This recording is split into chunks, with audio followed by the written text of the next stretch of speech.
söfnun kyngreindra tölfræðigagna í landbúnaði. Farið verður í markvissa söfnun á kyngreindum tölfræðigögnum varðandi stöðu kynjanna í landbúnaði. Skilgreind verði umfang og eðli þeirra gagna sem þörf á að séu til staðar svo hægt sé að leggja raunhæft mat á stöðu kynjanna innan landbúnaðargreinarinnar. Í kjölfarið verði lagðar leiðir til söfnunar nauðsynlegra gagna sem nýtast stjórnvöldum við samþættingu kynjasjónarmiða við ákvarðanatökum og stefnumótun í landbúnaði. Pæliði í hvar við erum að beina kastljósinu. Við erum að kyngreind tölfræðigögn í landbúnaði og sama gildir sjávarútveginn. Farið verður í markvissa söfnun og kyngreind tölfræði er bara sama að núna þetta í sjávarútvegi og fiskeldi. Skilgreind verði umfang og eðli þeirra gagna sem þörf og þetta er náttúrulega bara copy-paste rugl bullu texti. En það er engin stjórnmálamaður sem skapa þetta plagg. Þetta eru bara einhverjir aðilar sem eru að passa upp á það að vera öskrandi þegar stjórnmálamenn segja, heyrðu, já, við ætlum ekki að setja þetta dagskrá út af því ég held að þetta sé ekki það sem við þurfum að einbeita okkur að í 5% verðbólgu þegar stýrivaxtalækkanir eru staðnaðar.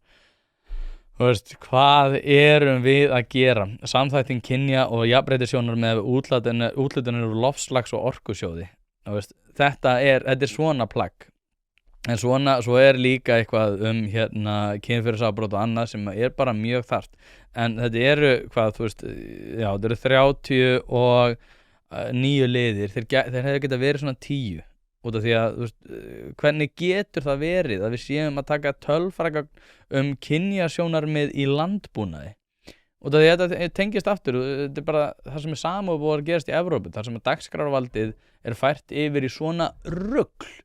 Þar sem að vera með einbeitt okkar að einhverju sem hefur ekkert að gera með það hvernig við betrumbætum lífskjör hér á Íslandi, sem er náttúrulega orðið miklu brýnna mál þegar við erum að sjá orkuverð hækka, við erum að sjá meiri verðbólgu, við erum að sjá meira atvinnuleysi, að þá erum við að taka kynjagleraugun og setja þau á okkur til þess að meta tölfræðigögn kynjanna í landbúnaði, fiskeldi og sjávarútvegi. Af hverju er þetta ekki, ég held nú að Bergþór Másson Bergþór Óla segi ég er að glæðast hana. Ég held að hann hafi sagt að okkur er þetta ekki gert í einhverjum miðnastörfum eins og í múraravinnu eða í hárgreiðsluvinnu. Ég held að hann hafi tekið sem dæmið þessi tvö og þegar við vitum alveg hver tölfræðin þar er og okkur er alveg sama. Við viljum bara að hlutinni séu gerðir vel og við viljum að fólk taki ákvarðanir út frá þeim forsendum sem að þeir telja best hverju sinni, ekki að ríkið sé einhvern veginn að þrýsta þeir í einhvern ákveðin veruleika. En þetta er svona og eins og segi, pælið líka í því, þetta er ástæðan fyrir því að Evrópusambandið er orðið miklu verri kostur. Þeir eru að einbeita sér að svona dellu í stað þess að vera að reyna að bæta lífskjör. Að þá erum við að einbeita okkur að því hvort að konur og kvár fái þetta eða hvort að karlar séu í meirihluta eða hvort að konur séu í meirihluta og af hverju það er. Sama með háskólamálin, það er líka eitthvað að tala það í þessum málum. Mér er alveg sama. Ég vil bara að fólk taki eigin ákvarðanir út frá þeim forsendum sem að þeim eru gefnar af náttúrunnar hendi og að fólk hafi mestan aðgang að því sem að þau telja ákjósanlegast hverju sinni.